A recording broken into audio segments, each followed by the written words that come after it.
Buenas tardes, jóvenes. Chicos, buenas tardes. Buenas tardes, profesora. Buenas tardes, profesora. Buenas Buenas tardes. tardes. Buenas tardes, profesora. Ya. Voy a compartir pantalla. Voy a tratar de correr porque estamos un poquito atrasados. A ver.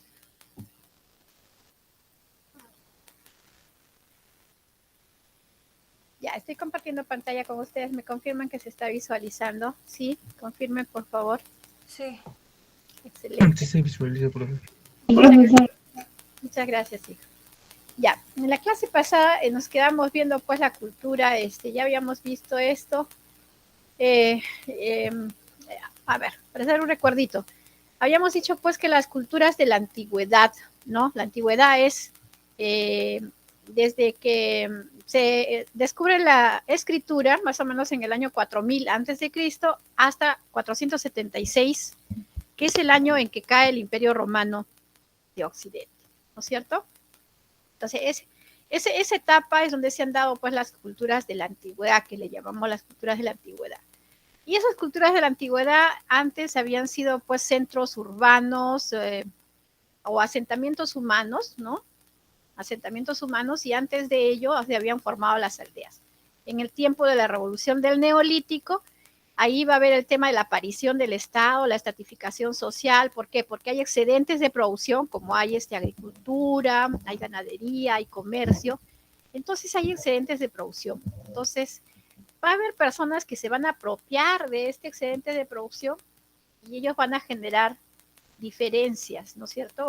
Se va a generar quien tiene más, obviamente tiene mayores privilegios, ¿no? Y también habíamos dicho que estos que tenían mayores privilegios estaban asociados con temas, pues, también de lo que era el servicio de la salud, por ejemplo, ¿no? Decíamos que la gente iba a las ciudades por servicios, por los baños,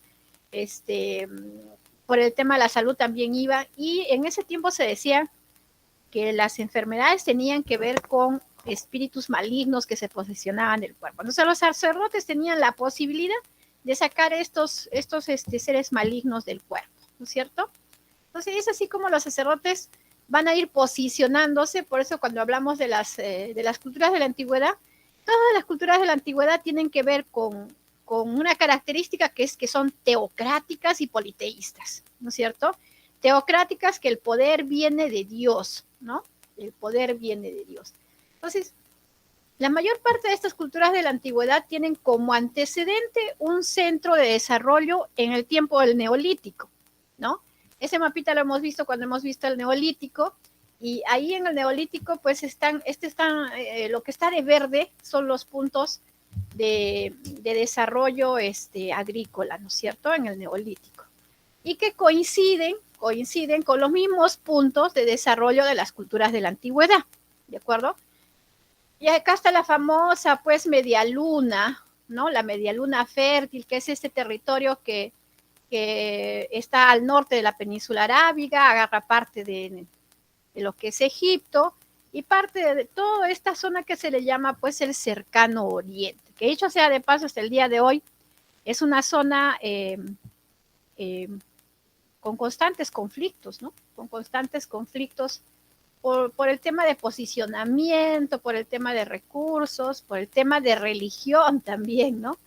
Muy bien, entonces ahí se han originado pues estos lugares que hoy en día se recuerdan mucho en lo que es el tiempo de la antigua. Acá están las características, hemos visto las características de estas sociedades. La mayoría, como hemos dicho, son teocráticas, politeístas, altamente jerarquizadas, centralizadas en el poder de una persona, ¿no? Monarquías. Llámese rey, llámese faraón, llámese sufete, ¿no es cierto? O el caso de Rusia, zar, por ejemplo, tenían diferentes nombres estos monarcas, pero todos son monarcas, ¿no? Una sola persona que concentra el poder, ¿de acuerdo? La otra característica es que son ciudades amuralladas. ¿Qué quiere decir? Que son ciudades amuralladas. Eso también tiene que ver con el tema de las ciudades-estado, ¿no? Por ejemplo, en los caldeos-asirios, ciudades-estado, en los sumerios, ¿no? Atenas, ciudades-estado. Atenas, Esparta, Tebas, todas estas son ciudades-estado. ¿Por qué? Porque estas ciudades tienen que protegerse pues de las invasiones constantes de aquellas personas que no se dedican pues a producir, sino a saquear, a robar. Ahora también está el otro tema que son las guerras. Por eso acá dice militarismo y continuas guerras. Sí, continuas guerras a cada rato. Toda la historia de la edad antigua es guerra, guerra, guerra, guerra, ¿no? Por la necesidad de conseguir esclavos, mayor expansión y las ansias pues de ser el imperio más grande, ¿no? Ahora, también el hecho de fortificar la ciudad, fortificar el ejército para evitar ser vencido por otro. Porque al ser vencido por otro pueblo, ¿qué termina pasando? Que los ciudadanos vencidos pasan a ser esclavos, ¿no? Entonces, ¿quién querría ser esclavo? Nadie, ¿no es cierto? Entonces, se exigía este tema de que las ciudades sean altamente custodiadas, fortificadas, etcétera.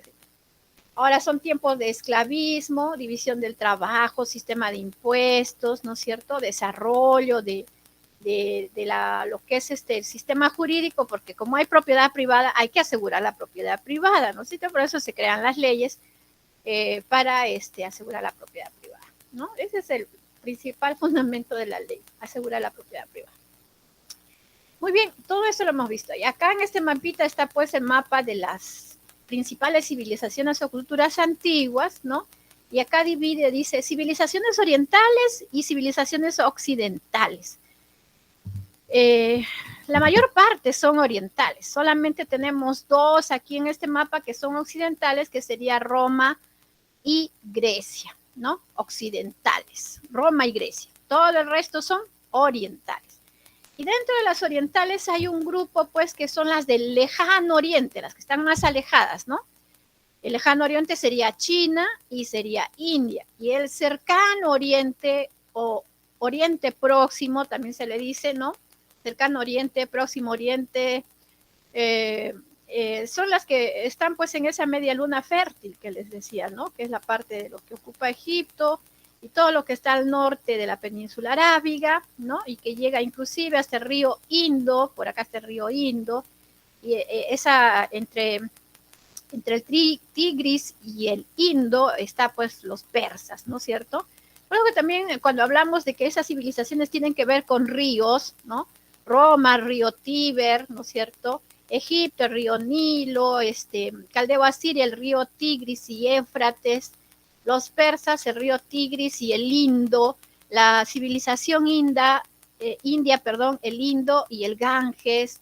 China también tiene dos ríos, ¿no? El Yangtze-Kiang, que es el azul, y el Huanghe, que es el amarillo, ¿no? Por eso se le dice civilizaciones fluviales, ¿de acuerdo? Fluviales, ¿de acuerdo? Muy bien, pasamos. Cuando hablamos de Mesopotamia, por ejemplo, Mesopotamia está ubicada en la media luna, ¿no? Si dibujamos acá una media luna, pues estaríamos diciendo que este es el territorio que más o menos coincide, pues, con esa tierra fértil que le llamamos la media luna, o también se le llama pues el cercano oriente, ¿no? Otro nombre también recibe esta creciente fértil. ¿Por qué será creciente fértil? A ver, ¿quién me dice por qué se le dice creciente fértil? A ver, chicos, ¿por qué se le dice creciente fértil? ¿Están ahí? Chicos, ¿están ahí? Jóvenes, ¿por qué se le dice creciente fértil? ¿No es donde ahí se originó lo neolítico? ¿Algunos neolíticos? Tiene que ver con las etapas de la luna. Claro, fértil es por el tema de que están ubicados en zonas que se ha desarrollado pues muy bien el tema del neolítico, ¿no? Pero la palabra creciente es porque si ustedes miran esta figura de la luna, es el cuarto creciente, pues, ¿no? Hay cuarto menguante, que es el para al revés, y este es el cuarto creciente, ¿ya? Cuando en geografía me imagino han hecho eso de las fases de la luna, el cuarto creciente, el cuarto menguante. Bueno, este es el cuarto creciente. Por eso le dicen el creciente fértil, ¿no? Media luna o creciente fértil, ¿de acuerdo? Ahora, esta civilización, la caldeo-asiria o Mesopotamia, los griegos le llamaron Mesopotamias, ¿no? Meso, medio, Potamio, ríos. Una civilización que se ha desarrollado en medio de ríos. Y en este caso son, pues, hemos dicho, el Éufrates, el Tigris. Ambos desembocan al Golfo Pérsico y el Golfo Pérsico, pues, es parte del Índico, ¿no? Océano Índico. ¿Qué nación actualmente ocupa estos territorios? Acá está la banderita, ¿cómo se llama? La nación se llama Irak, ¿ya? Irak. Ahí donde han habido conflictos, pues, entre Estados Unidos y etcétera, ¿no? Bueno, esta civilización ha tenido etapas de diferentes invasiones, o sea, es como decir, esta zona ha sido atractivo para muchos pueblos, ¿no? Han sido invadidos una y otra vez, montones de veces, ¿ya? Por ejemplo, los iniciales acá son los sumerios. Después van a venir los acadios, después van a venir los asirios y después van a venir los babilonios, ¿no? Y a ellos los va a invadir otra nación que va a ser los persas, los hititas, los hicsos, etcétera. O sea, me canso de contar cuántas son las invasiones que van a tener, ¿ya? Pero bueno, este territorio también va a estar dividido, pues, en una zona baja y una zona alta, ¿no? La alta Mesopotamia, la baja Mesopotamia, igual que el río Nilo, es el que tiene que ver con la desembocadura, ¿no? La desembocadura del Tigris y el Éufrates en este caso, ¿ya? Es la parte baja, la zona mejor irrigada por la desembocadura o los deltas de los ríos, ¿de acuerdo? Y ahí se han formado ciudades importantes. La primera ciudad importante de los sumerios, Ur, ¿no? Después va a estar Uruk y una ciudad importantísima luego va a ser Babilonia, ¿ya? Babilonia. O sea, la capital va a estar en Ur, después va a estar en Babilonia, también va a estar en Nínive y después va a regresar a ser Babilonia la capital, ¿no? Ur, Babilonia, Nínive y otra vez Babilonia, ¿de acuerdo? Esas son las ciudades más importantes. La cuna de la civilización. ¿Por qué se le dice la cuna de la civilización? Porque esta cultura, pues, inventó la escritura, la rueda, etcétera, etcétera. Vamos a ver todo eso ahora, ¿no? Que dan... todas las demás culturas se han basado en ellos, ¿ya? Los periodos históricos, esta parte es un poquito larga de explicar, voy a tratar de hacerlo lo más rápido posible, porque esta parte no la vimos la clase pasada, pero hay preguntas en la práctica sobre esto, ¿no? Entonces vamos a ver los periodos históricos. Tiene sumerio, babilónico, asirio y babilónico otra vez, ¿no? Sumerio, babilónico, asirio, y vuelve nuevamente babilónico, pero se dice segundo imperio babilónico o neo-babilónico, ¿ya? Neo-babilónico, otra vez los babilonios. Entonces, en el sumerio acadio, ¿quién va a destacar?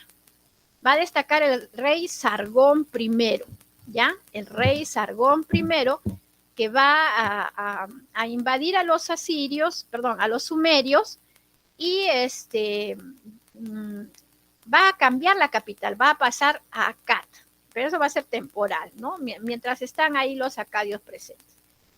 Y el rey Sargón I va a formar, pues, el imperio acadio. ¿Dónde queda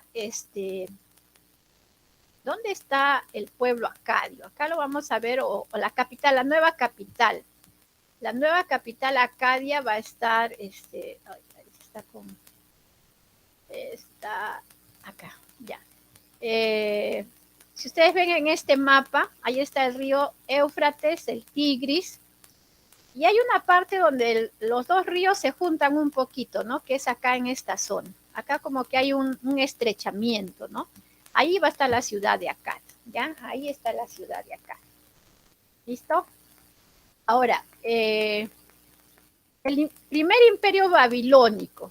¿Qué hay en el primer imperio babilónico? Está, pues, el tiempo de Hammurabi, ¿no? Hammurabi va a ser conocido por el código de Hammurabi y también va a ser conocido porque él va a tratar de imponer el culto al dios Marduk. ¿Quién es el dios Marduk? Es el dios creador, ¿ya? El dios creador.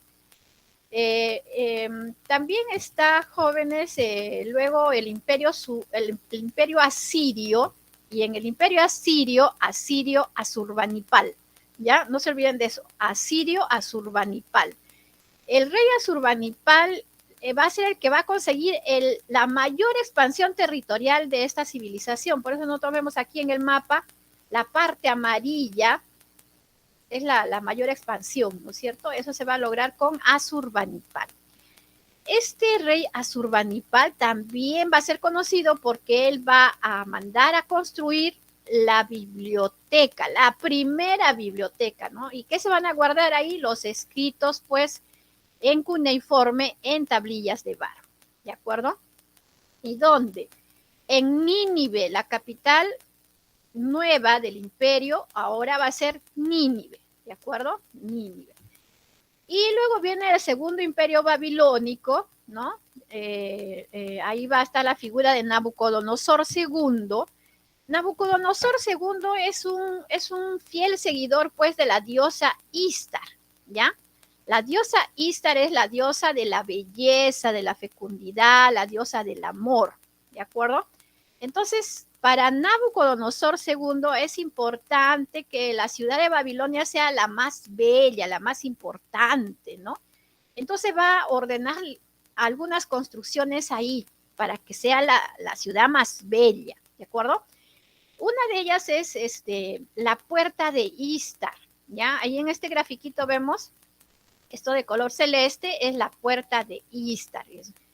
En el gráfico no se ve la belleza, pero si ustedes estuvieran presentes ahí, es hermoso ese pórtico, ¿no? Por las pinturas, por las esculturas que hay ahí. Luego, queda parte de eso, no todo se ha destruido con el tiempo. Más atrás están los jardines colgantes de Babilonia, ¿no? Por eso Nabucodonosor II, jardines colgantes de Babilonia. Y más atrás está un templo, ya que se mandó a construir desde Nemrod, pero no se logró culminar. O sea, este palacio, este Sigurat, trató de construirse en varias oportunidades, ¿ya? Y parece ser que con Nabucodonosor se logró terminar esta construcción, ¿ya? Este Sigurat, Etemenanki, se va a llamar en un principio Etemenanki, el que se habla pues en la Biblia de la Torre de Babel, ¿no? Tiene 7 niveles, estaba proyectado así. Y con Nabucodonosor II aparentemente se completa y se va a dedicar este Sigurat al dios Marduk, otra vez el dios Marduk, este dios de acá, ¿de acuerdo? Entonces, acá les he puesto la epopeya de Gilgamesh en el tiempo de los sumerios. ¿Qué cosa es la epopeya de Gilgamesh? Es una historia mítica, épica, así que escriben los acadios sobre un rey sumerio, ¿ya? Y el rey sumerio sería Gilgamesh. Entonces se considera que esta epopeya de Gilgamesh sería, pues, algunos dicen que Gilgamesh nunca existió, otros dicen que sí, que es el 7º rey de Sumeria. Bueno, la cosa es que las peripecias que se cuentan ahí, cuando tengan tiempo ustedes entren y busquen la historia de Gilgamesh, es bien interesante y se parece mucho a las peripecias, pues, de esta obra de la Odisea, ¿no? De Odiseo, ¿ya? Más o menos así. ¿Qué es lo que él buscaba? La inmortalidad. Pero no la consigue, se da cuenta que la inmortalidad es una cosa de dioses nada más.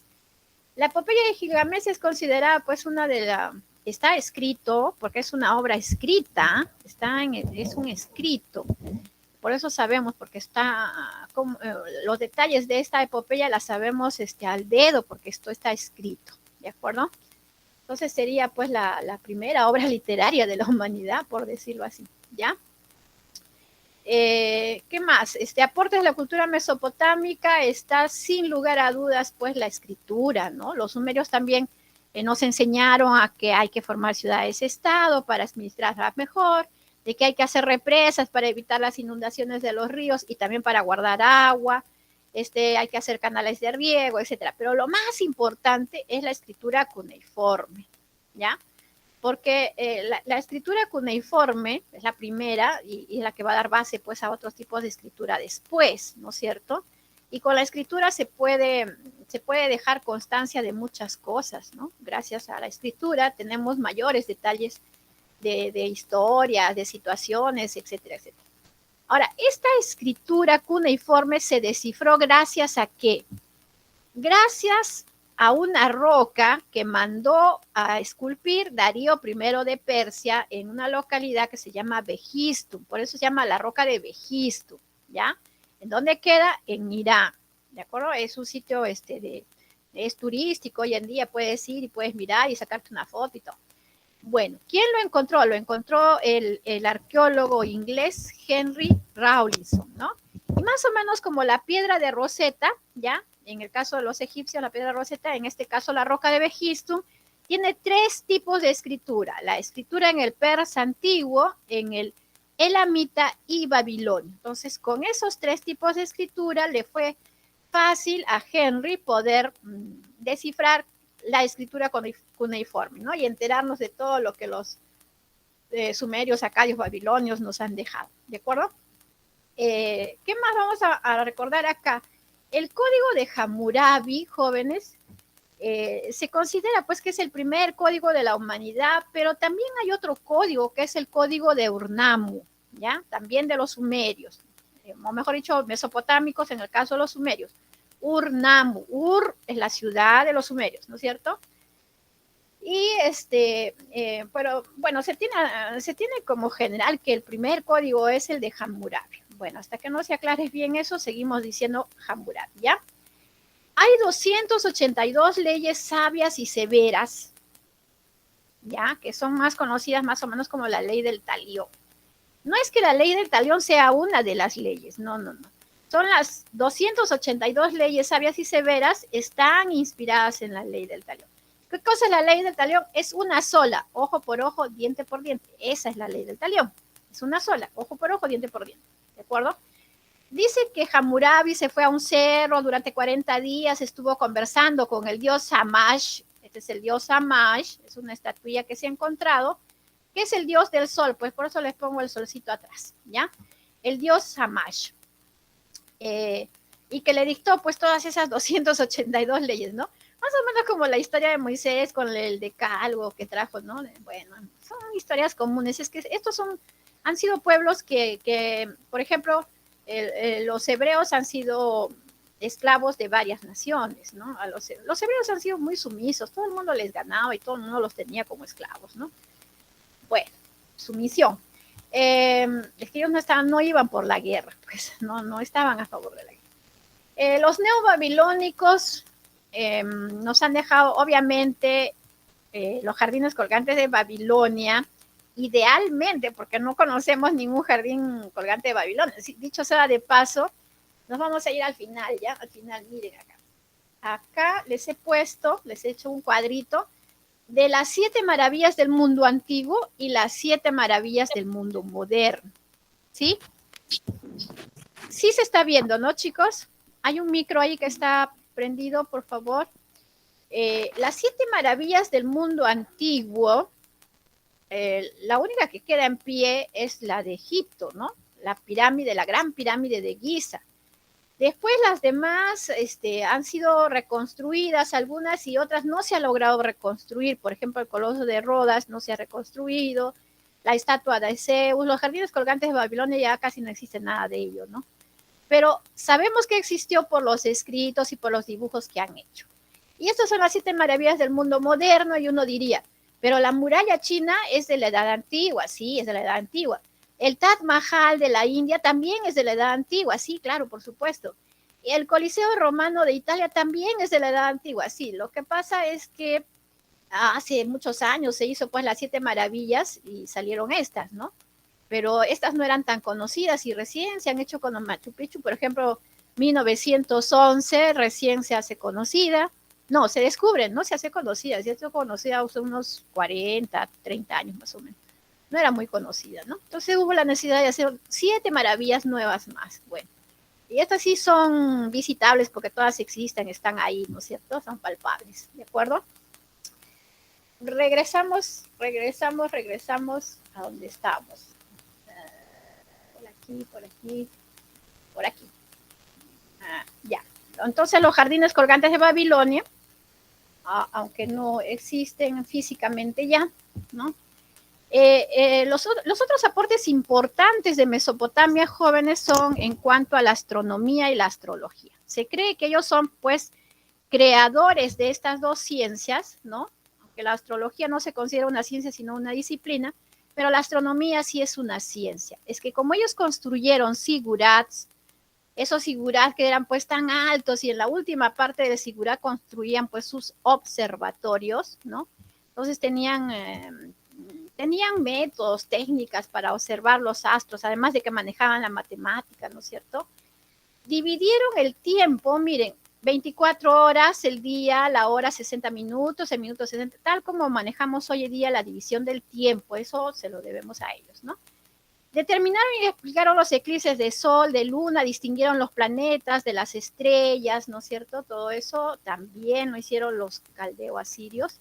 Y acá nos han dejado algunas esculturas en bajo relieve que nos indican pues cómo ellos se dedicaban a la observación de los astros, ¿no? Crearon los signos del zodiaco, las constelaciones zodiacales, ¿no? En matemática manejaron, miren, casi todas las civilizaciones dicen sistema decimal, pero ellos tenían manejo del sistema decimal, del sistema duodecimal, ¿no? Que tiene que ver con el 12, el sexagesimal, que tiene que ver con el 60, y por eso es que para ellos fue fácil pues manejar 60 minutos, 24 horas, y el círculo 360 grados, ¿no? Ahí está, inventaron el círculo de 360 grados. O sea, este manejo de sistemas les abrió la mente como para que ellos pudieran manejar la realidad de esa manera a la hora de hacer la abstracción, ¿no es cierto? Abstracción matemática. Ahora, otros elementos de esta cultura son la rueda. Impresionante el tema de que a partir de la rueda se hicieron muchas cosas, ¿no? La rueda para hacer carros, para transportar mercaderías, para hacer carros para la guerra, como para hacer el torno, como ven ustedes acá, ellos también inventaron el torno. Qué importante el torno, para poder hacer pues los recipientes de cerámica mucho más rápido, mucho más perfectos, ¿no es cierto?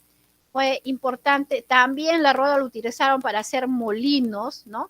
Molinos de viento que movían pues las ruedas y ahí en medio de las ruedas de piedra se colocaba los granos y se sacaba harina, ¿no? Ahora, en lo que es guerra, usaron el carro de guerra y también otra estrategia militar que manejaron es sitiar ciudades. Ellos son los que empezaron a hacer eso, ¿no? Sitiar ciudades. Como las ciudades estaban fortificadas, ¿ya?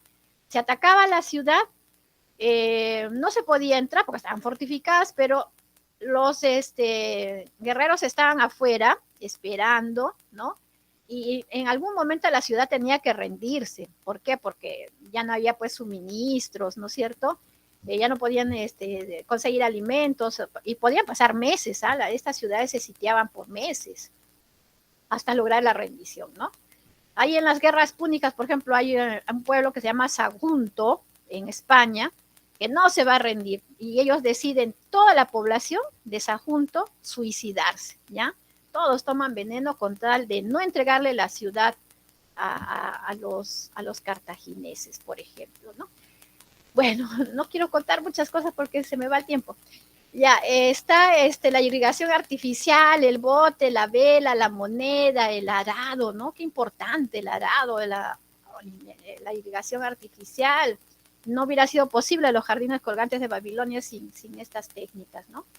Ahora, ahí están los sigurats, pues les he puesto las imágenes del sigurat. ¿Por qué? ¿De qué están hechos los sigurats? ¿De qué están hechos los sigurats, jóvenes? ¿De qué están hechos los sigurats?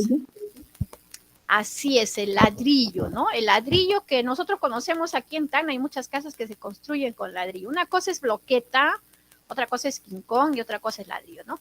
Al ladrillo le decimos a esos bodoques de barro cocido que al cocerse toman la coloración rojiza, ¿no es cierto? Esos son los ladrillos, ¿ya? Y fue importantísimo esto del ladrillo, es decir, el barro cocido, porque eso le va a dar dureza, pues. ¿No ves que estas son civilizaciones fluviales? La mayor parte son civilizaciones fluviales, aquí en Caldeo Asiria también. Entonces, no tienen mucho acceso a la piedra, sino al barro, ¿no es cierto? Al barro. El adobe no dura, o sea, el adobe es barro sin cocer, no dura, pues con el tiempo se erosiona, se degrada. pero el ladrillo cocido sí, por eso es que hemos encontrado, miren, en Irak se han encontrado 28 sigurats, ¿ya? Y en lo que antes, la parte de Irán, la parte que antes era caldeo asiria, también agarra un poquito de Irak, se han encontrado 4 sigurats, ¿de acuerdo? En total 32. 32 sigurats que existen, ¿no? Algunos están un poquito en mejor condición que otros, pero existen algo de los sigurats. Por ejemplo, acá está el sigurat de Ur. Esto de acá abajo es una fotografía, ¿ya? Y idealmente, pues, habrá sido más o menos el diseño, ¿no? Ahí tiene 4 pisos, el sigurat de Ur, que fue construido en la ciudad de Ur por los sumerios, obviamente, ¿no es cierto? Y los babilonios no querían quedarse atrás, pues los babilonios también quisieron poner en Babilonia un sigurat que sea el más alto de todos, ¿no? Lo que en la Biblia le dirían la Torre de Babel, ¿no es cierto? Pero en realidad el nombre era Etemenanki, ¿ya? El sigurat de Etemenanki, que la Biblia lo conoce como la Torre de Babel y que cuando nosotros dibujamos la Torre de Babel pensamos en una torre circular, pero no es circular, pues es cuadrangular, ¿no es cierto? Finalmente dice que parece que con Nabucodonosor se terminó su construcción, ¿no? Pero de esta torre, o mejor dicho, sigurat, porque es el nombre correcto, sigurat, que fue dedicado después al dios Marduk, ¿no? Solamente ha quedado lo que ven ustedes acá en esta fotografía. Muy poquito ha quedado, ¿no? Muy poquito. Bueno, son miles de años también que han pasado. En escultura, ¿qué nos han dejado? Nos han dejado pues la escultura en bulto, ¿no? O 3D, como le llamarían, y la escultura en bajo y alto relieve.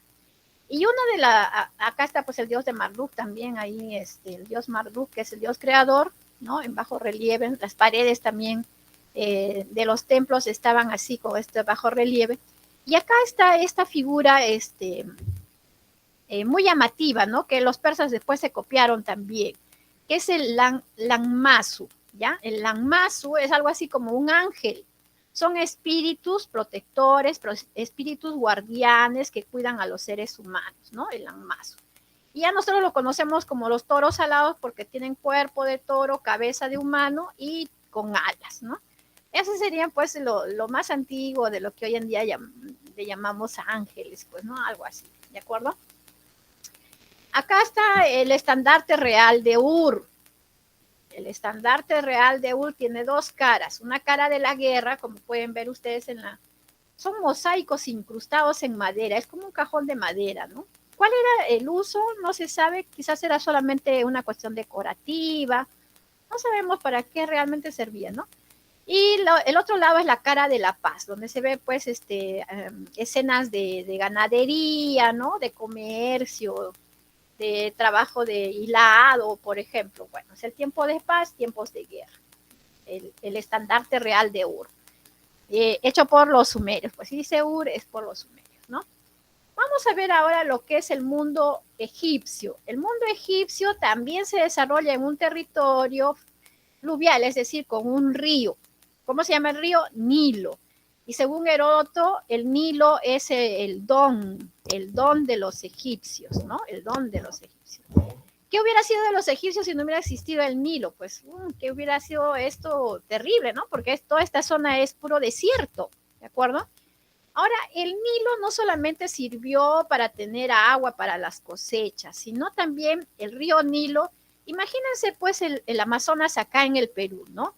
Si alguien ha ido alguna vez a la selva, se da cuenta de la importancia del Amazonas, porque el Amazonas es las vías de comunicación más efectivas que tiene toda esta zona, ¿no? Con tu PQP que vas de un lado a otro, son carreteras que no tienes que hacerle mantenimiento, no se paga peaje, ¿no es cierto? Qué felicidad. Entonces, el río Nilo es algo así. El río Nilo funciona de esa manera, es una vía de comunicación que une ciudades. A través del río Nilo se llevan pues mercancías. En el tiempo de las pirámides, por ejemplo, servía para llevar no solamente las cosas para transportar, sino también las piedras para construir las pirámides se llevaron a través del río Nilo, ¿no? El río Nilo también servía para pescar, etcétera, etcétera. Múltiples beneficios traía el río Nilo a los pobladores, ¿no? Muy bien. ¿Dónde está ubicado? En el o sea, el mundo egipcio en el noreste del continente africano, ¿no? Noreste del continente africano.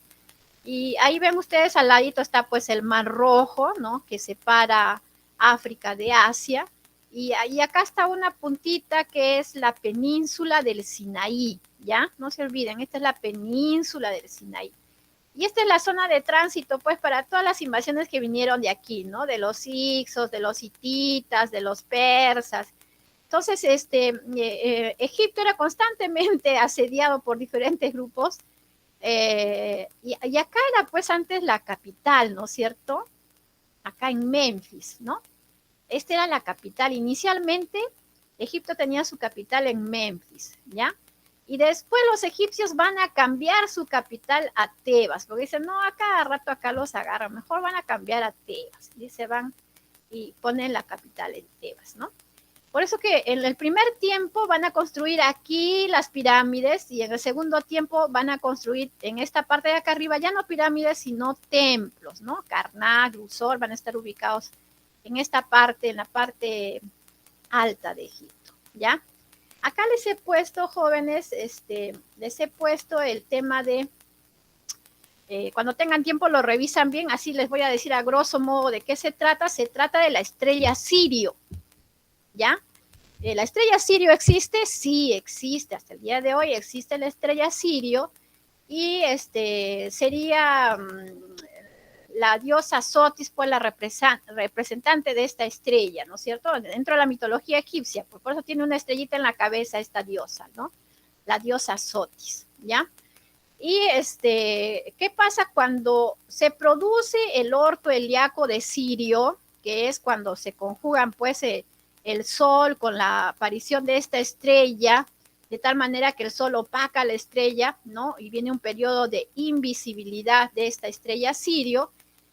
Eso pasa una vez al año y a partir de ahí se va a dar el periodo de inundación, ¿no? Eso sucede más o menos en junio, más o menos por ahí sucede, ¿no? Entonces ahí el río Nilo va a crecer enormemente, ¿no? Cuando sucede esto de la estrella Sirio, el río Nilo crece. Entonces va a ser el periodo de la inundación que va de julio a octubre, ¿ya? Se inunda esta parte, o sea, el río, la crecida del río, por decir así, ¿no? Entonces todos los campos cercanos al río van a quedar inundados de agua por unos meses, ¿de acuerdo? Ahora, cuando el río retrocede, todos estos campos van a quedar fertilizados con el limo. ¿Qué cosa es el limo? Ese barro que trae, pues, el río, ¿no? Que desde las partes altas ha ido arrastrando y obviamente viene con minerales, ¿no? Y va a fructificar estos terrenos, ¿ya? Entonces, es el momento, pues, de hacer la siembra. Por eso viene el segundo momento, que es la siembra. Una vez que han sembrado, pasa febrero, ¿no? Ya están en el siguiente año, marzo, abril, mayo, ya empiezan las cosechas, ¿de acuerdo? Ya empiezan las cosechas. Ahí hay 3 periodos del año que son inundación, siembra y cosecha, ¿de acuerdo? Ahí está un poquito más explicado cómo funciona esto, lo que les acabo de explicar. Espero que me hayan entendido. Vamos a ver ahora los periodos históricos de Egipto. Egipto va a tener 5 periodos, ¿ya? 5 periodos. El primero va a ser el arcaico o el tinita, y el último va a ser el tardío, la decadencia o saíta, ¿ya? Empieza con tinita y termina con saíta. El tinita o arcaico, hay un personaje importante ahí que es Narmer, ¿ya? Narmero Nemes, conocemos más o menos cómo era su apariencia por esta paleta, la paleta de Narmer, ¿no? ¿Qué cosa es una paleta? Es donde preparaban los cosméticos, el maquillaje, ¿no? Acuérdense que en los egipcios la nobleza, la realeza, les gustaba pintarse la cara, los ojos, ¿no? Hombres y mujeres, ¿ah? Y estas paletas pues tenía a la imagen ahí de Narmer, ¿ya? ¿Qué va a hacer Narmer? Va a unificar el Alto y el Bajo Egipto y va a hacer pues un solo territorio. Entonces, y va a poner la capital en Memphis, ¿no? Por eso le decía que la primera etapa, Memphis es la capital. Después viene la etapa del Imperio Antiguo, ¿ya? En el Imperio Antiguo, la capital va a seguir siendo Memphis, es una etapa de gran prosperidad y es en esta etapa donde se construyen las pirámides, ¿ya?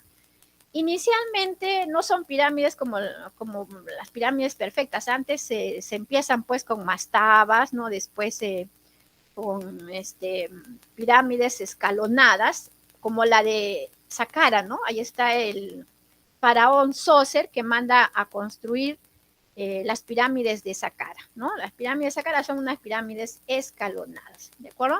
Luego viene la de Keops, Kefren, Miserino, pero con el tiempo este imperio antiguo va a decaer, pierden poder, ¿no? Hay un tiempo de crisis, invasiones, y luego se recupera el territorio y empieza nuevamente otro imperio, el imperio medio, el imperio del medio. Son tres imperios, pues, ¿no? Imperio antiguo, medio y nuevo, ¿ya? En el imperio del medio está Mentuhotep. Mentuhotep va a ser el fundador del imperio medio, Mentuhotep, ¿ya? Y él va a establecer la capital en Tebas. Él es el que va a cambiar de Memphis a Tebas, ¿de acuerdo? Acá, desgraciadamente, los faraones no van a tener tanto poder porque son los jefes locales los que van a tener más poder inclusive que los faraones. Entonces, esto también va a contribuir a que las guerras, las invasiones sean cada vez más exitosas para los invasores, ¿no? Difícil defender. Y una de las invasiones va a ser la de los Hicsos, ¿ya? Los Hicsos van a vencer a los egipcios y los van a dominar por más de 200 años, ¿ya? Ahora, esta invasión de los Hicsos trajo que los egipcios aprendieran a usar, pues, caballos, ¿no? Los carros de guerra, las armas de hierro, o sea, va a haber ahí una transculturación. Llega Amosis I, que va a lograr sacar a los Hicsos del territorio egipcio y va a fundar el Imperio Nuevo, ¿ya? Amosis I, ahí está Amosis I, saca a los Hicsos y vuelve a poner otro imperio que es el Imperio Nuevo, ¿de acuerdo? En el Imperio Nuevo vamos a encontrar varios faraones, ¿ya? Varios faraones en el Imperio Nuevo. Pero vamos a nombrar ahí a los más famosos. Amosis I por fundar el Imperio Nuevo, luego Tutmosis III.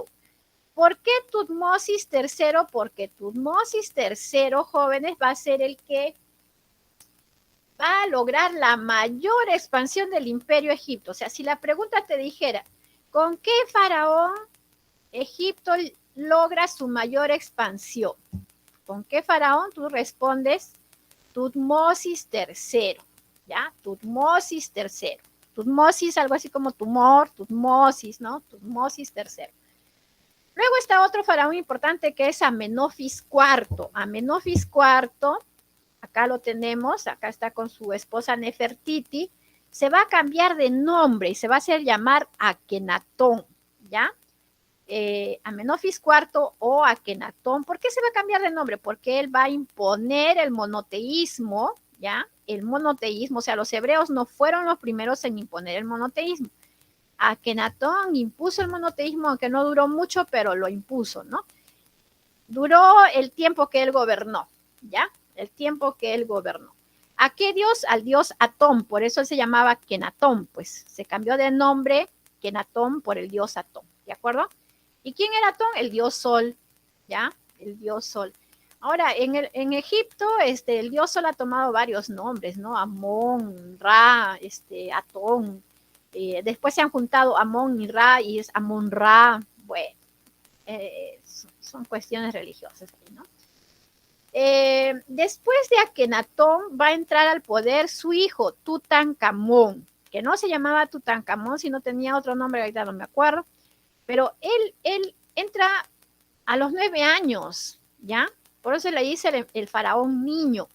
El faraón niño va a ser manipulado, pues, por otras personas, ¿no? Y sobre todo por los que manejan la religión, y van a poner nuevamente el politeísmo, ¿ya? Y hacen una reforma religiosa y Tutankamón decide poner nuevamente al dios Amón, en vez de Atón, Amón, ¿no? Pues su padre era Akenatón, por el dios Atón, y él era Tutankamón por el dios Amón, ¿no? La terminación Amón, ¿ya? Otro faraón importante está acá en el centro, Ramsés II, ¿no? Hay muchas historias sobre Ramsés II, están las historias pues de las plagas de Moisés, etc. Obviamente que tiene que tener muchas historias porque son 66 años que gobernó, ¿no? Imagínense, 66 años gobernando, eso fue larguísimo, ¿no? Y va a ser conocido por haber firmado la Paz de Kadesh, ¿no? La Paz de Kadesh es el primer tratado internacional que se firma en la historia y lo va a firmar Ramsés II con los hititas, ¿no? Ramsés II con los hititas. ¿Dónde queda Kadesh? Acá en el mapita les voy a mostrar dónde queda Kadesh. Miren, acá está, al frente de Biblos, ¿ya? Ahí está Kadesh, ¿no? Entonces, por esta zona estaban los hititas, entonces Ramsés II va a Kadesh y firma ahí un tratado de paz con los hititas, ¿de acuerdo? Ahí está. ¿No me quedé? Allá, en Ramsés. ¿Qué más? También Ramsés es conocido por haber mandado a construir un templo que se llama Abu Simbel, ¿ya? Abu Simbel. Y ahí en la parte de adelante de Abu Simbel, él manda a construir unos colosos, los colosos de Ramsés II, ¿no? Tremendo, ya lo vamos a ver ahorita en una foto, ¿de acuerdo? Abu Simbel y los colosos. Y en la etapa del Imperio Nuevo está pues la construcción de los templos, ¿no?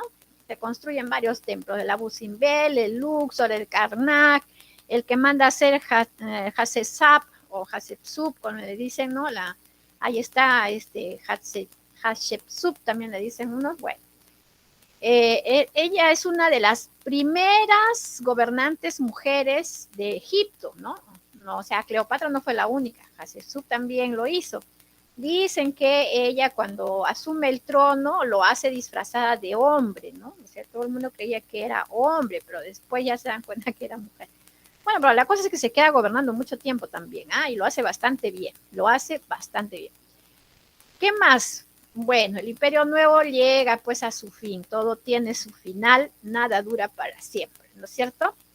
Aquí les he puesto a Akenatón con su esposa Nefertiti, ¿por qué? Porque se dice pues que ella sin haber sido pues gobernante, era muy buena consejera de su esposo, ¿no? O sea, tenía muy buenas ideas, ¿no? Nefertiti tenía nomás su cerebrito y salían bastante bien las cosas por ahí por un tiempo. Bueno, en la época tardía, que es la época de decadencia, íbamos a encontrar a Psamético I, que va a expulsar a los asirios, ya, los asirios van a invadir, Psamético I los expulsa, pero eso no dura mucho porque después van a tener otras invasiones.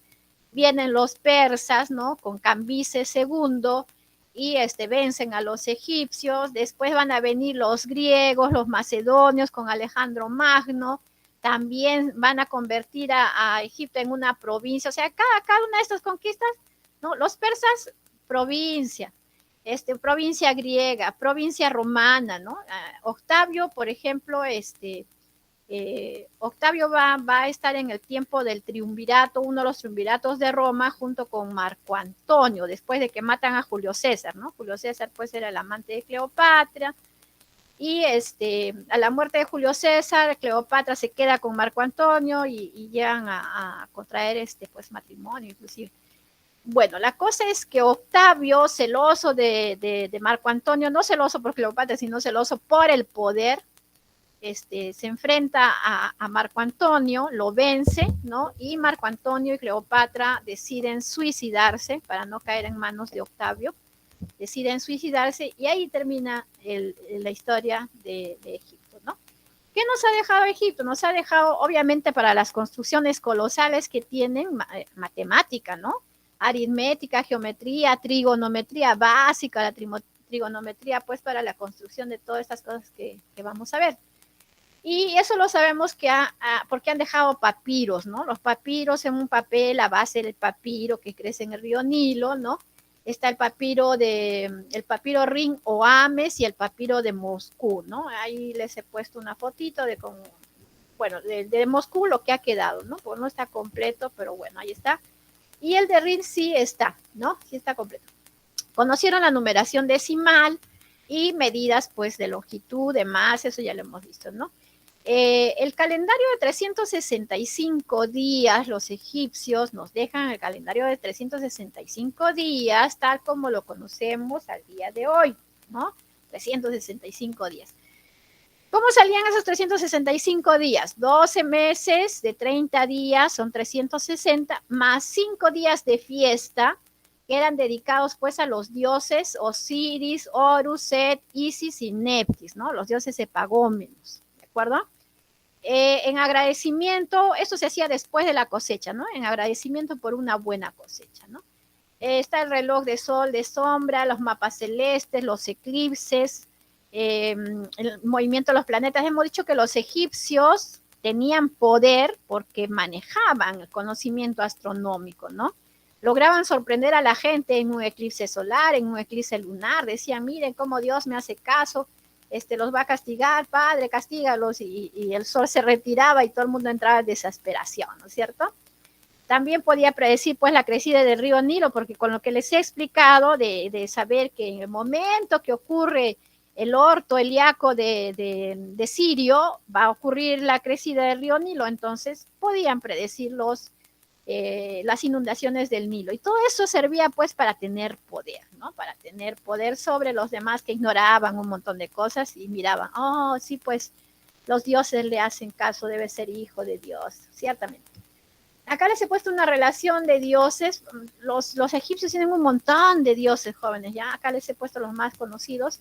Amon-Ra, Anubis, Apis, ¿no? Que es cabeza de toro, Hathor, Horus, Isis, Osiris, que son los más populares. Medicina, los egipcios manejaron técnicas para curar pues fracturas, heridas, luxaciones.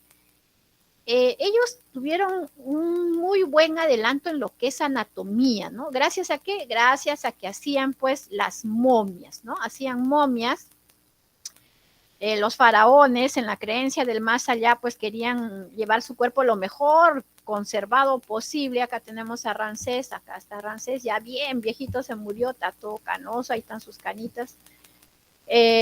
Al sacarle los órganos, pues los que hacían este trabajo de la momificación habrán observado cómo es el corazón, el riñón, etcétera, ¿no? Por eso es que ellos tienen tratados de anatomía que los griegos, por ejemplo, recuperaron y les sirvió a los griegos para como base para hacer pues el desarrollo de la ciencia médica en Grecia, ¿no? Por ejemplo, ¿ya? Después está la arquitectura colosal, ¿no? Colosal. Los faraones querían tener pues la pirámide más grande, la más alta, ¿no? Todo lo más grande, el coloso más grande, la pirámide más alta. Bueno, por eso se dice pues que es colosalismo arquitectónico, ¿no? Monumental, con grandes bloques de piedra y con un alto conocimiento matemático, obvio, ¿no? Ahora, hay dos tipos de arquitectura. En realidad tendrían que ser hasta tres, ¿no? Funeraria, ceremonial religiosa y la arquitectura civil, porque también hicieron pues palacios, hicieron como acá, ¿no? Acueductos, reservorios, porque en el tiempo de la crecida del río Nilo, no solamente había que aprovechar el limo del Nilo, sino también el agua, había que guardarla, porque para el tiempo de escasez no ve que es zona de desierto, no llueve, entonces cuentan con el agua del Nilo nada más, ¿no? Reservorios, acueductos. Ahora, las pirámides no siempre fueron así, de esta manera. Hubieron procesos, ¿no? Primero fueron las mastabas, que son pirámides truncas, luego las pirámides escalonadas, como la pirámide de Saqqara, del faraón Sócer, por ejemplo, ¿no? Hubieron más, pero esta es la más famosa. Y las famosas pirámides, pues, de Giza, Keops, Kefren y Miserino, que son pirámides un poco más perfectas, ¿no? Y que supuestamente antes eran blancas, porque estaban vestidas, o sea, eran de piedra vestidas con caliza, pero con el tiempo la caliza se cayó, pues, y quedó un poquito al desnudo las pirámides. Y después de las pirámides viene otra forma de enterrar, que son los hipogeos, ¿no? Los hipogeos son tumbas semisubterráneas o subterráneas en las faldas de los cerros, ¿ya? Ahí están las más conocidas, Keops, que es la más alta, 146 metros aproximadamente, luego le sigue Kefren y Misery, ¿de acuerdo? Acá están las construcciones que se hicieron de templos, ¿no? El templo de Karnak, 2 fotografías, ¿no? El templo de Luxor, el palacio de Hatshepsut, ¿ya?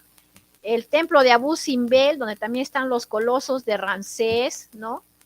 Y habría que mencionar que las columnas es un invento, o, bueno, se cree que fueron los egipcios los que lo inventaron, no los griegos, porque los egipcios usaron antes que los griegos, ¿ya? Y estos fueron los estilos que ellos manejaron. Esos son los estilos de columna. Muy propios, ¿no? Y en escultura también colosal, de gigantescas proporciones, pero rígidas. Rígidas y todas con un solo frente, ¿no? O sea, no había posiciones, no había movimiento, no. Rígida, ¿no? Rígida, totalmente rígida, carentes de expresividad. Y también hicieron bajo relieve, como acá está Akenatón y su esposa Nefertiti, ¿no? Y con el dios Sol ahí iluminándolos. Acá nuevamente está Nefertiti. Nefertiti era muy hermosa, pero le gustaba también que hagan estatuas de ella, ¿no? Era bastante vanidosa también.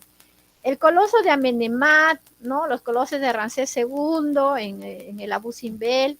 Y está obviamente la esfinge de Gizeh, ¿no? Y los colosos de Menón, les he puesto acá esta fotografía donde se ve en referencia pues al tamaño de un ser humano, ¿no? Un ser humano chiquitito y miren, tremendas estatuas, ¿ya? Los colosos. La escritura egipcia no fue una sola, tuvo 3 formas, ¿no? La jeroglífica, que fue la más compleja, y la que era para tener los saberes importantes, ¿no? Los saberes importantes, ¿no? Esos que daban poder, pues, ¿no es cierto? Los eclipses, etcétera, etcétera. Solo manejaba la realeza, ¿ya? La jeroglífica solo lo manejaba la realeza, ¿ya? La hierática era para los funcionarios, para que puedan hacer, pues, el tema de los impuestos y los temas de Estado, ¿no es cierto? Y la demótica, que era una escritura mucho más sencilla, que era para temas de comerciantes, ¿no? Para el pueblo que comerciaba. Y ¿cómo se llega a descifrar la escritura jeroglífica? Con esta piedra de Rosetta, que la descubrió Champollion, ¿ya? Champollion, un arqueólogo francés, encuentra la piedra de Rosetta y se da cuenta que hay 3 tipos de escritura en la piedra Rosetta, ¿no? Hay 3 inscripciones, mismo texto, 3 formas diferentes. La de acá abajo es en griego, la de acá es en demótico, en el centro, y la de arriba está pues en jeroglífico. Y con esto se descifra la escritura jeroglífica. Por años, por décadas. Quisieron hacerlo y no podían, ¿no? Acá, chiquitito, vamos a hablar de la cultura hindú, ¿no? La cultura hindú también se desarrolla en ríos. Está el río Indo, en la península indostánica, ¿ya? En la península indostánica. Esta es la península arábiga y esta es la península indostánica, porque está pues el río Indo, ¿ya? Y esta población va a crecer y va a ocupar toda la península indostánica, y también va a estar ahí el Ganges, ¿no?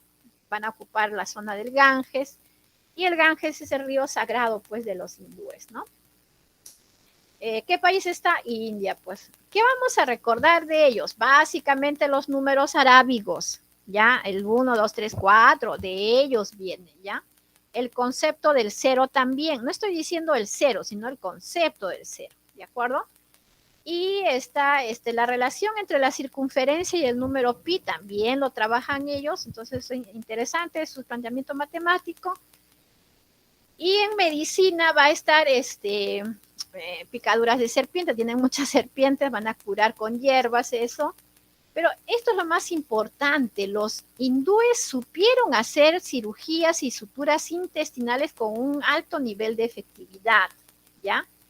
Con un alto nivel de efectividad. Al día de hoy, ¿no? Los médicos hindúes son muy reputados, ¿no? Cirujanos, ¿ya? estudian en la India y luego se van a Estados Unidos y son muy bien recibidos en Europa también, ¿no? Tienen como una tradición de excelentes cirujanos, ¿ah? Hasta el día de hoy. En cuanto a religión, son politeístas, ¿no? Ha quedado hasta el día de hoy, pues, religiones como el hinduismo, el budismo, ¿no? El budismo, por ejemplo, se tiene que ver con Buda y es bastante popular, ha avanzado inclusive por Japón, por China. El budismo tiene que ver con Buda, que quiere decir el iluminado, ¿ya? ¿Quién es el iluminado? Buda.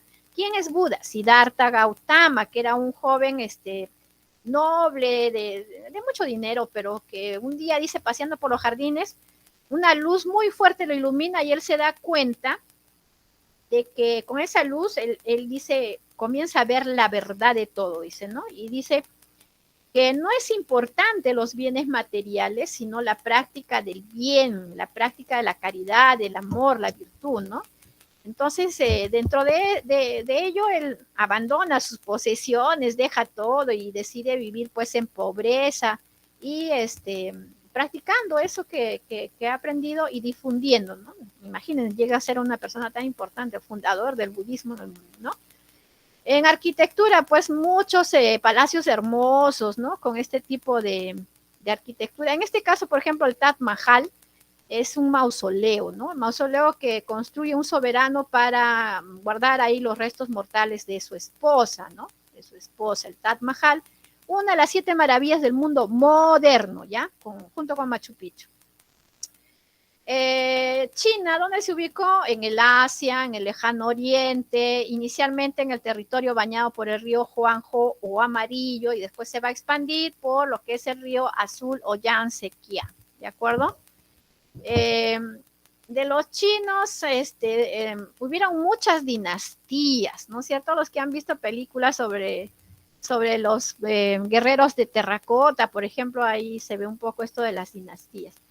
Yo les he puesto algunas nomás, no he puesto todas, porque son un montón, pero habría que fijarnos en las que están subrayadas, ¿ya? En la dinastía Zhou, por ejemplo, la dinastía Zhou van a ser conocidos como los hijos del cielo, ¿ya?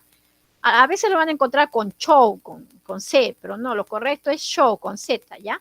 Zhou con Z.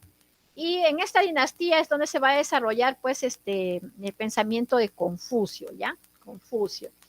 También en esta dinastía es donde se va a conocer y usar la seda, aunque solamente va a ser, pues, una cuestión interna. Todavía no se vende seda para el exterior, ahí nada más, ¿ya? La era imperial empieza con el primer emperador. ¿Quién es el primer emperador? El que le da nombre, pues, a la dinastía, Qin, ¿ya? Qin, el emperador Qin, su nombre completo es Qin Shi Huangdi, ¿de acuerdo? Qin Shi Huangdi tiene a ver, lo vamos a poner de otro colorcito. Ay, no puedo, estoy en...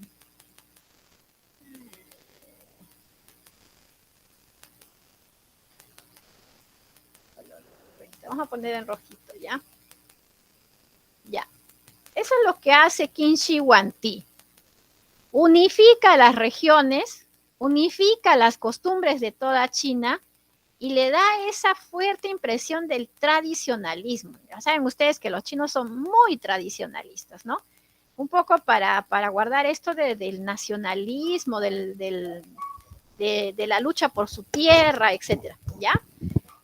Y también aquí en Chihuahua, además de unificar el imperio, se lo conoce por iniciar la construcción de la Gran Muralla China. Una de las 7 maravillas del mundo moderno es la Gran Muralla China, que se empieza con el primer emperador Qin Shi Huangdi, ¿ya? Entonces, la siguiente dinastía también es importante. La siguiente dinastía es la dinastía Han.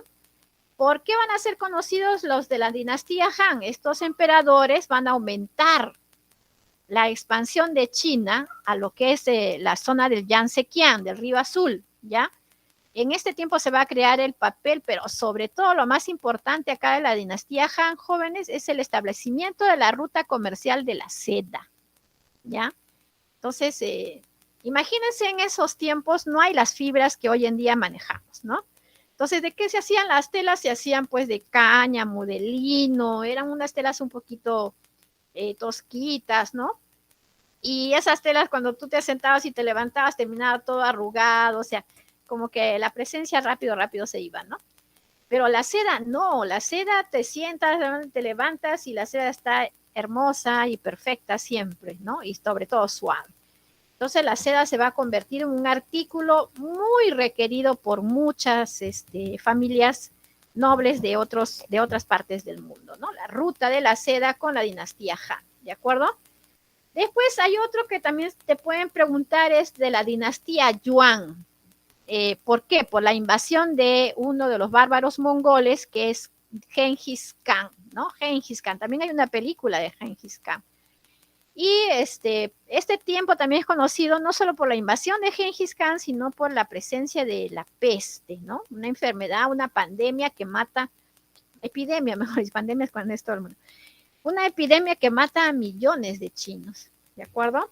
Muy bien, nos pasamos. Ahora sí, nos vamos a los aportes de China. China, hasta el día de hoy, son muy creativos, muy inventivos, ¿no? Está el papel, que es trascendental para el mundo, el uso del papel.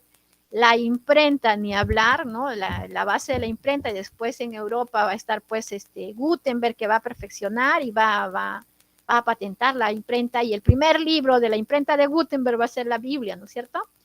La brújula también muy importante, la pólvora, la brújula para el desarrollo de la navegación, ¿no? Los descubrimientos geográficos que se vienen después. Y la pólvora, que inicialmente era pues para temas de fiestas, cosas así, y ya saben que después la pólvora terminó pues en balas, en cañones. Bueno, esa no fue la idea inicial.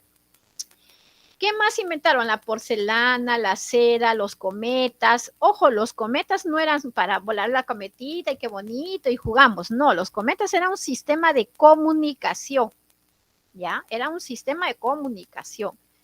Por colores, por las formas, etc, etc, etc. Ya tenían su sistema de códigos, pues, en esos tiempos no había WhatsApp, no había Facebook, no había Twitter, no había teléfono, entonces los cometas servían como un sistema de comunicación, ¿ya?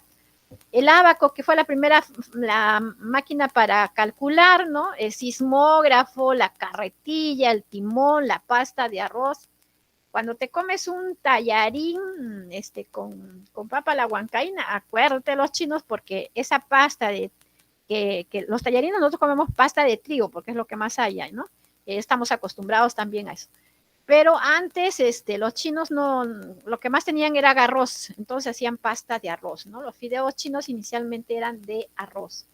Acá está la religión china, está Confucio, Lao Tse, ¿no? Confucio y Lao Tse estaban de acuerdo con el tema de la práctica de las virtudes, de la moral, de la bondad, ¿no? Pero en el caso de Confucio se dice pues que Confucio, como que quería difundir la sumisión, ¿no? Como que los seguidores de Confucio son pues sumisos, ¿no? La sumisión, ¿ya? Y Lao Tse, el taoísmo, Lao Tse, taoísmo, habla de esa armonía que debe haber entre el ser humano con la naturaleza, ¿no? Debe haber armonía, dice, entre el ser humano y la naturaleza. ¿Por qué? Porque el ser humano y la naturaleza son una unidad. Eso es lo que dice el taoísmo y tiene toda la razón, ¿no? Si Lao Tse viviera en estos tiempos donde no respetamos a la naturaleza, las islas de plástico, las cosas que hacen las mineras cuando contaminan a diestra y siniestra, etcétera, etcétera. Hay minería responsable, como que también hay minería muy irresponsable, ¿no? Depende de los países, depende de las políticas, eso, ¿no? Bueno, ¿qué más? Están las tradiciones chinas, ¿ya? Las tradiciones chinas, esto del respeto, el cuidado y la veneración de las personas mayores, ¿no? Que cosa que la cultura occidental no practica, desgraciadamente, los orientales sí, sobre todo chinos. Vamos a ver ahora la cultura fenicia, jóvenes, los grandes navegantes del mundo antiguo, ¿ya? A ellos les tocó, pues, un territorio estrecho, ¿no? Un territorio estrecho entre el mar Mediterráneo oriental y los montes del Líbano, ¿no? Es una franja pequeña y estrecha de territorio donde no podían hacer mucho ahí. Entonces tampoco podían crecer para el otro lado porque estaban los montes del Líbano, ¿no? Montes del Líbano no les permitía pues un crecimiento agrícola, ¿no? Pero en los montes del Líbano crecía un árbol. ¿Cómo se llama este árbol? Se llama cedro, ¿no? Y como crecía en el Líbano, se le llama el cedro del Líbano, que era una madera muy buena. Entonces los fenicios dicen, bueno, tenemos madera, hagamos barcos, ¿no? Y comenzaron a hacer barcos para hacer comercio, ¿ya?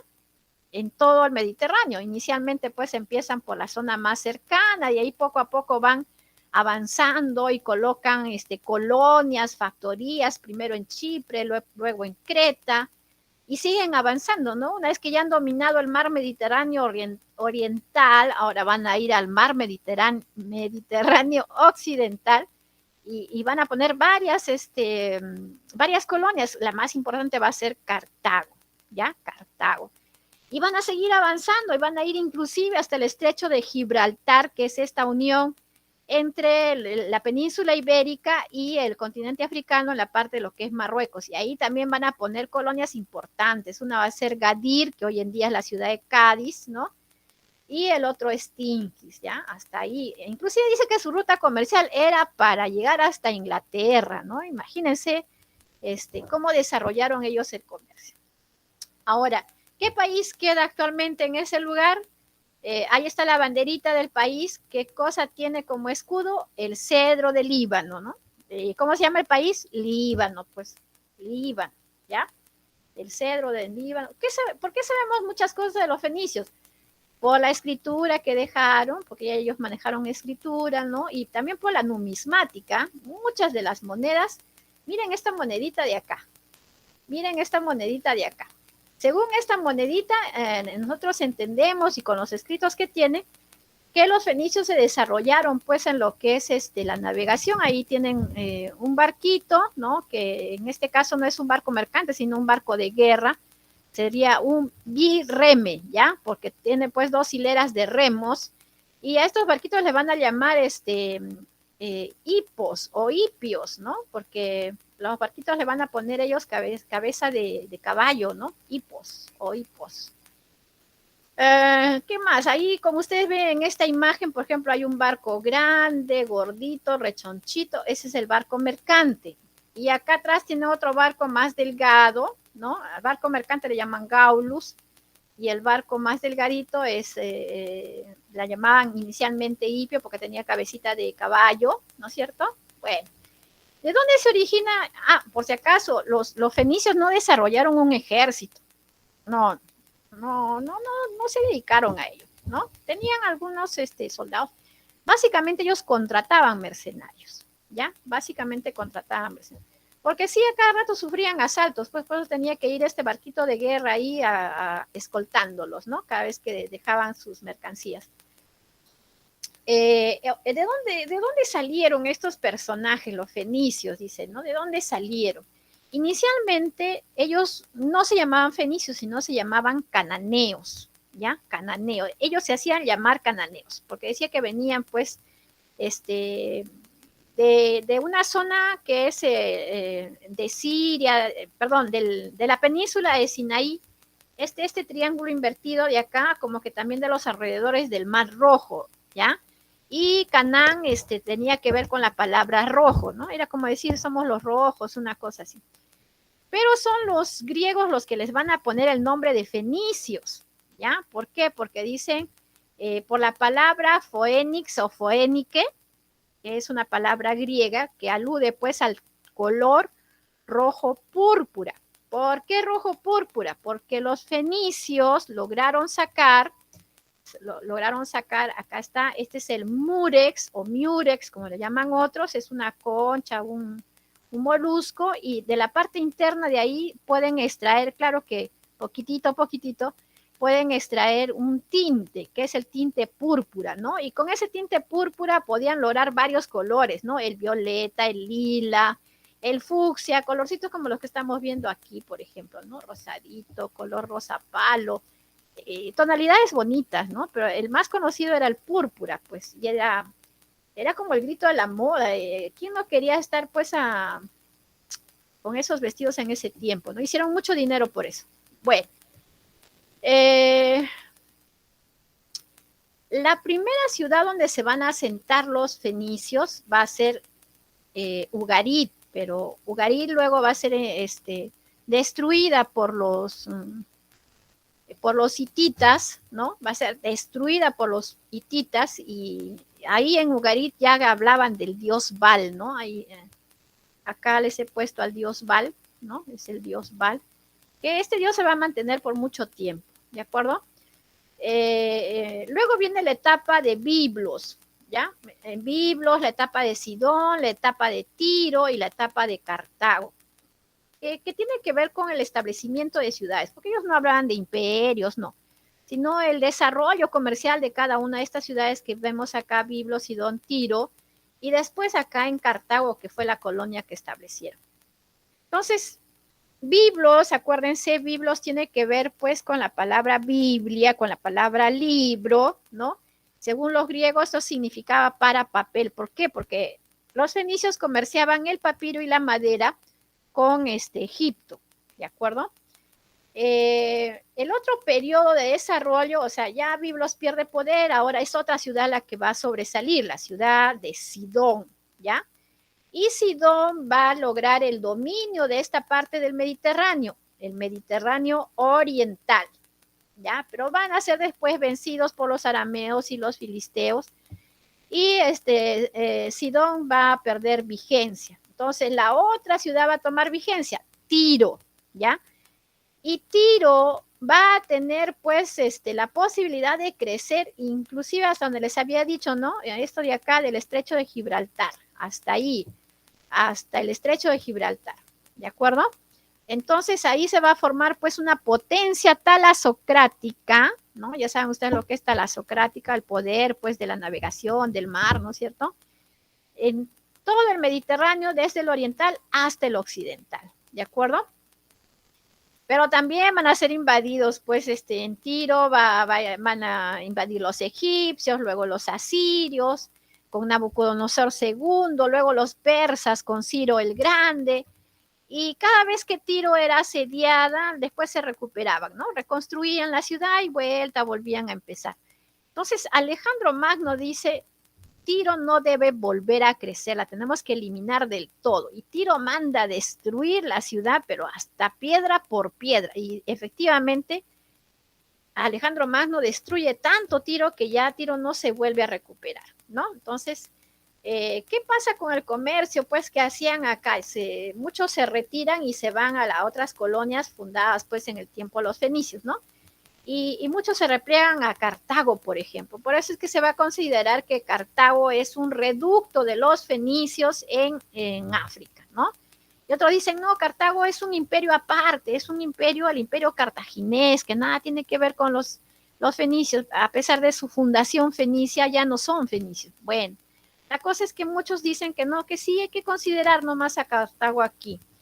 Entonces, Cartago se va a enfrentar a Roma, ¿ya? Cartago se va a enfrentar a Roma por el comercio en el Mediterráneo, sobre todo porque Cartago tenía pues el comercio de la isla de Sicilia, Cerdeña y Córcega, y los romanos quieren esas islas para ellos, ¿no? Entonces van a empezar ahí con eso las famosas guerras púnicas, ¿ya? Acá les he puesto una diapositiva de las guerras púnicas, súper resumido, y les puedo decir pues que las guerras púnicas, que es el enfrentamiento del imperio cartaginés, ¿ya? De origen fenicio, ¿no? Por eso le llaman púnicos, los romanos les llamaban púnicos a los cartagineses, ¿no? Por su origen fenicio, foinique, en latín era púnicos, ¿ya? Entonces los romanos se van a enfrentar con ellos. Inicialmente los enfrentamientos son por mar, ¿no? Son por mar, pero como que no les va tan bien a los cartagineses, así que deciden ir por tierra. Entonces, con Aníbal Barca en la Segunda Guerra Púnica, por ejemplo, va a ocurrir esta famosa batalla de Canas. La batalla de Canas, ¿dónde se va a dar? En la misma península itálica, luego que han venido ganando varias batallas los cartaginenses o púnicos, ¿ya? Van a derrotar pues a los romanos aquí en Canas, ¿no? Y van a llevar los elefantes, se llevan elefantes, los elefantes van a ser como los tanques de guerra, ¿no? Imagínense una batalla como esta, ¿no? Y Escipión el Mozo, que es el que toma el mando militar de estas guerras, dice, hay que hacer algo, ¿no? Porque si no nos van a ganar los cartagineses. Y ciertamente los cartagineses estuvieron a punto de ganarles, ¿ah? Porque miren, ya habían ganado todo esto, ¿no? Victoria, victoria, victoria, victoria cartaginés, ya estaban acercándose a esta parte. Pero entonces Escipión dice, hay que obligar a Aníbal Barca, que es el que dirige a los cartagineses, a regresar a Cartago. Hay que obligar a que regrese a Cartago. ¿Y cómo lo vamos a hacer? Atacando Cartago, dice, ¿no? Entonces deciden atacar Cartago y por eso es que Aníbal Barca va a dejar esta zona y se va a ir a defender pues su territorio, ¿no? O sea, detiene el avance que había logrado en Italia y se va a Cartago. El escenario de guerra cambia. Ahora los romanos cuando van por esta zona comienzan a hacer alianzas con varios de los vecinos de Cartago que no estaban tan contentos con Cartago y con eso más ya pues los terminan de vencer, ¿no? Batalla de Zama, Escipión el Mozo gana a Aníbal Barca y gana esta guerra y con ello pues después hablamos de la cultura romana, porque si no, no estaríamos hablando de la cultura romana, sino de la cultura cartaginesa, ¿no? Y después de eso le van a cambiar el nombre a Escipión, lo van a nombrar Escipión el africano, ya no el Mozo, sino el africano, ¿ya? Muy bien, regresamos a Fenicia. ¿Qué cosa nos han dejado los fenicios? El alfabeto fónico de 22 signos, que es lo más importante de Fenicia, porque este tipo, en principio, es un alfabeto mucho más sencillo, ¿no? Ahí, acá les pongo más o menos los signos. Es que era muy difícil, pues, de la escritura jeroglífica, aun cuando sea demótica, o la escritura cuneiforme, era un poquito complicado. Los fenicios eran grandes comerciantes, por lo tanto, ¿qué necesitaban? Sistemas rápidos, ¿no? Para hacer negocios, sistemas rápidos, ¿no? Entonces necesitaban, por ejemplo, dinero, manejaron el dinero, necesitaban letras de cambio, también manejaron letras de cambio, que era un documento, pues, para manejar mejor el tema de las ventas que debía, que después le pagaban, ¿no? Dejaban, como decir, a crédito, ¿no? Y la letra de cambio era un compromiso de pagar y la cantidad que estabas pagando. Ahí dice, la letra de cambio es un compromiso de cuánto debes y cuándo vas a pagar, ¿no es cierto? Y con intereses y todo. Ahora, el alfabeto fónico fue importante, pues, porque imagínense, comerciar con todos estos pueblos que hablan diferentes idiomas, que escriben diferente, entonces era necesario tener, como hoy en día, ¿no? El inglés es el idioma más sencillo de aprender. Entonces muchos dicen el idioma que va a universalizar a la gente va a ser el inglés porque es muy sencillo, ¿no? Bueno, algo así. El alfabeto fónico era muy sencillo. En la navegación, ahí están los dos tipos de barcos que hicieron. Hicieron hasta 3 tipos de barcos, ¿no? Los barcos, los gaulos, que eran los gorditos, rechonchitos y panzoncitos para llevar harta mercadería. Y los birremes o triremes, ¿no? Si tenía 2 filas de remos era birremes, si tenía 3 filas de remos era trireme, ¿no? Livianos y mucho más delgados que eran pues para la guerra, ¿no es cierto? Ahora ellos van a hacer barcos no solamente para ellos, sino para otras naciones también, ¿no? ¿Cómo se guiaban? ¿Cómo se guiaban? Si no tenían brújula, porque la brújula la inventaron los chinos, pero ellos todavía no la tienen. Se guiaban por la estrella polar, que es una estrella que nunca se oculta, ¿no? La estrella polar nunca se oculta. ¿Qué más? Establecieron factorías, primero almacenes pidiendo permiso, luego hacían talleres ahí también con permiso de los dueños, de las autoridades. Y luego van a establecer colonias que ya son territorios pues desocupados que ellos van a ocupar y van a colonizar, ¿de acuerdo? Ya hemos hablado del Murex, ¿ya? Otra cosa importante es que cuando ellos hacen sus negocios, los fenicios, ¿no? Ahí están todas las cosas que comercian, oro, plata, balas de plomo, el chumbo es plomo, ¿no?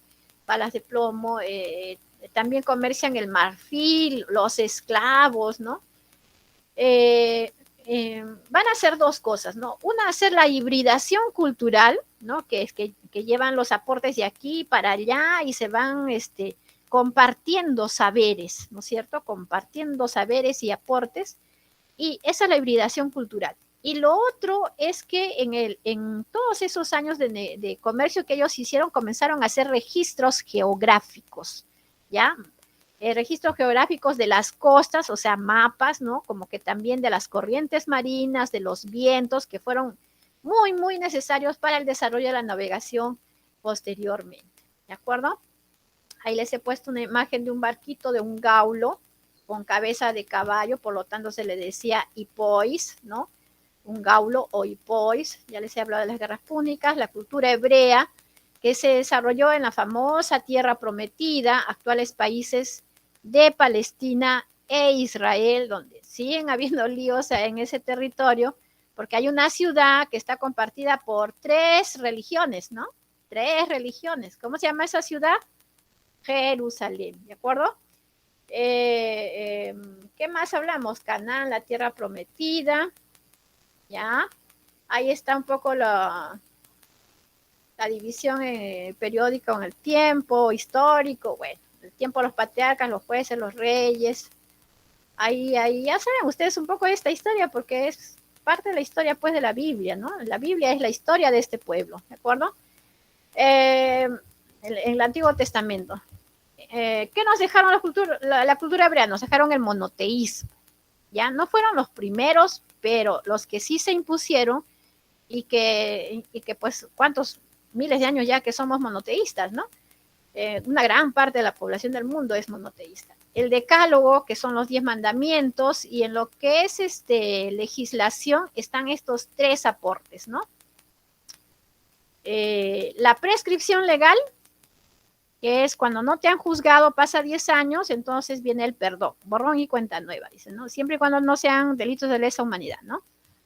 Y la indemnización por accidentes de trabajo también es otra figura legal, así como el año sabático, ¿no? Cada 7 años de trabajo tienes derecho a pedir un año de descanso, es el año sabático, el sabat, ¿no? El sabat, que es el día de descanso, es el sabat, que vendría a ser pues el sábado, hoy día tendríamos que estar descansando. La Biblia con los 66 libros o cartas del Antiguo Nuevo Testamento, ¿no? Que es el libro sagrado de los que creemos pues en Jehová o Yahvé, ¿no?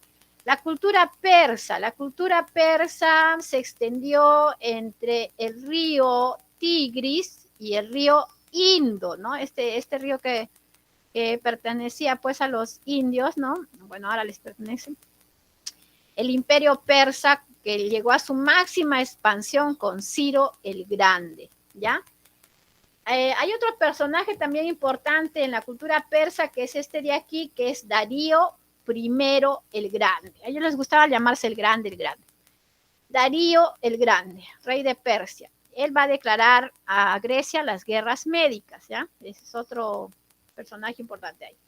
Y él también va a dividir el territorio en satrapías, ¿ya? ¿Qué cosas son satrapías? Provincias para un mejor gobierno de este imperio, ¿no? En arquitectura, ¿qué nos han dejado? Las construcciones con niveles, plataformas, o sea, ellos lograban varios niveles y una altura más o menos considerable gracias al uso de las plataformas de madera cada 15 metros, ¿no? Bueno, y hacían estas plataformas para ganar un nivel más, ¿de acuerdo?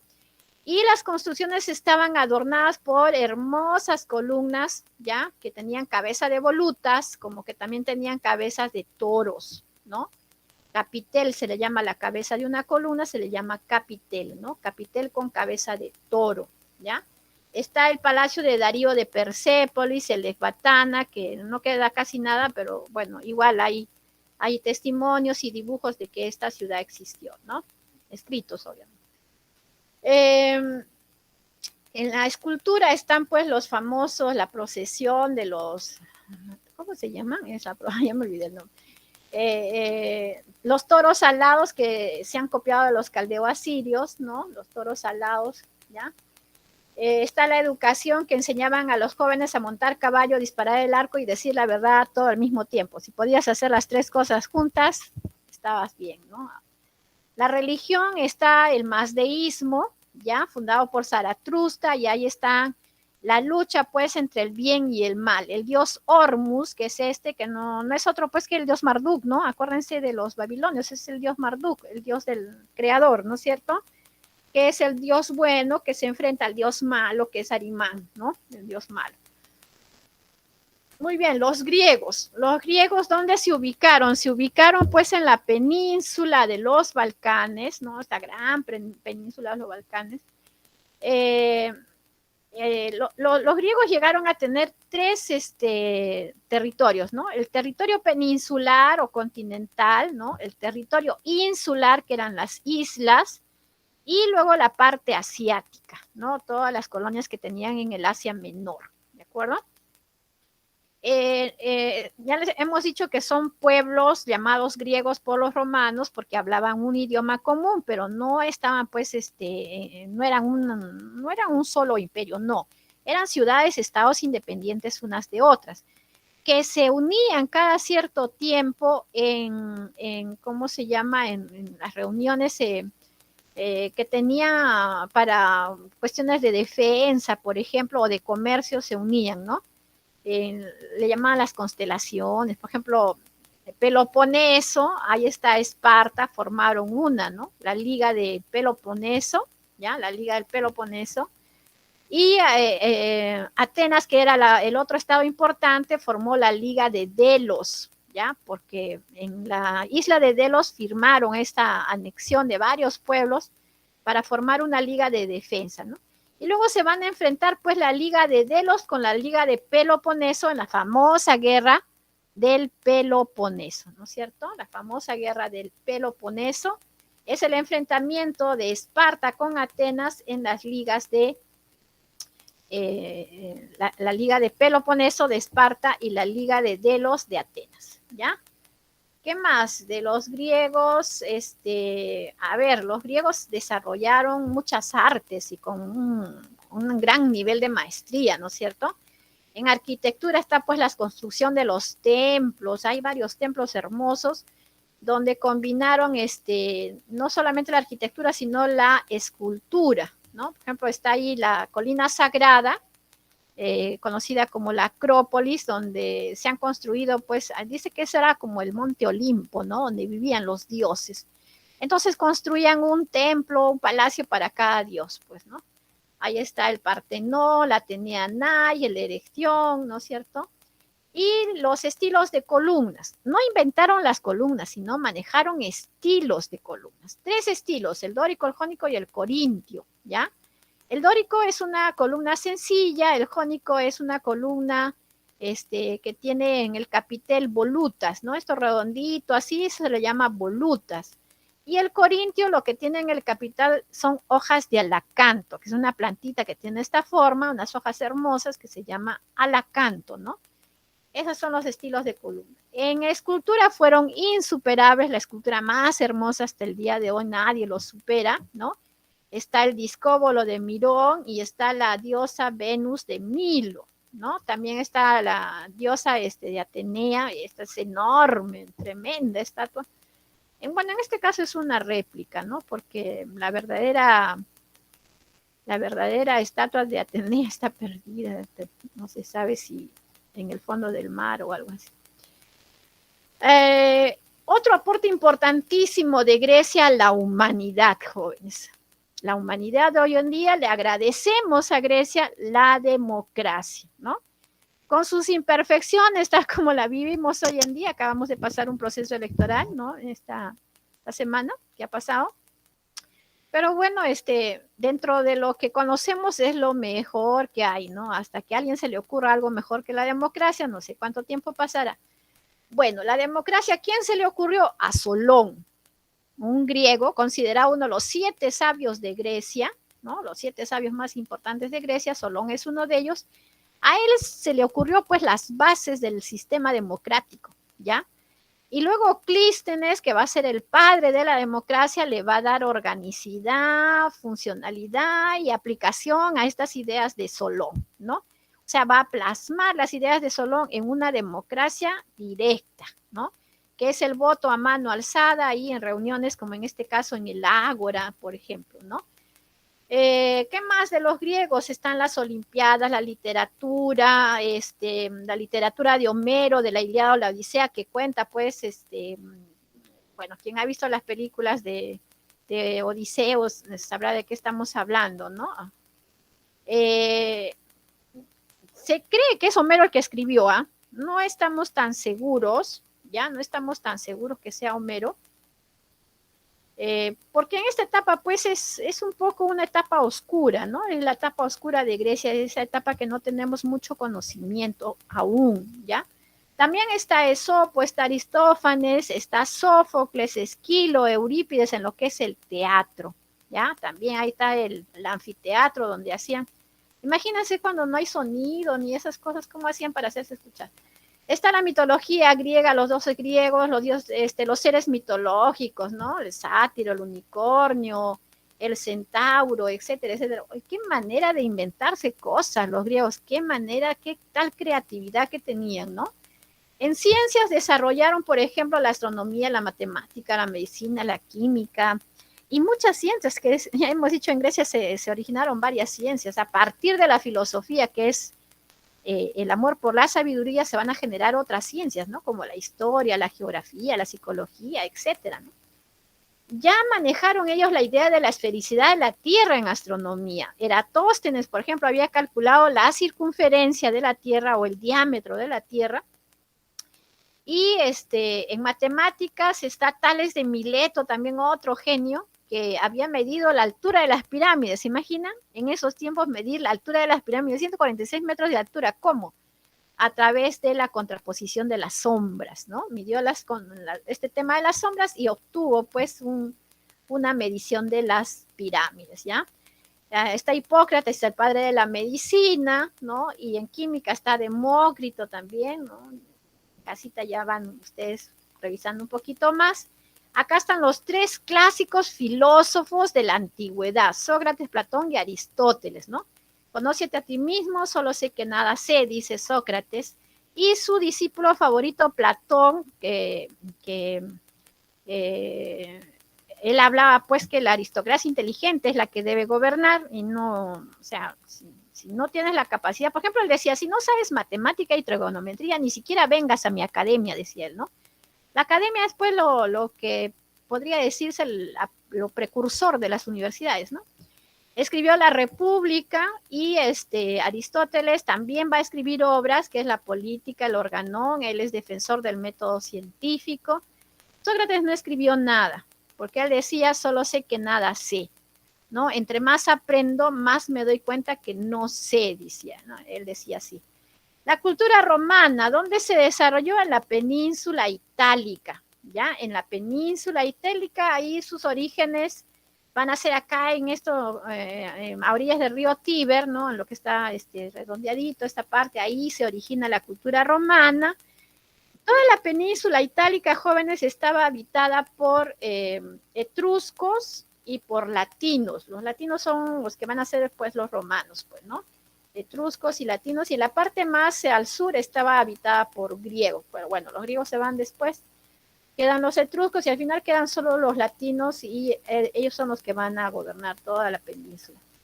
Ahí está la historia de Rómulo y Remo, que explica pues el origen de Roma, ¿no? Acá les he hecho un cuadrito súper resumido de lo que es las etapas de la historia de la cultura romana, y acá para recordar hay, por ejemplo, no debes olvidarte de quién fue el primer emperador romano.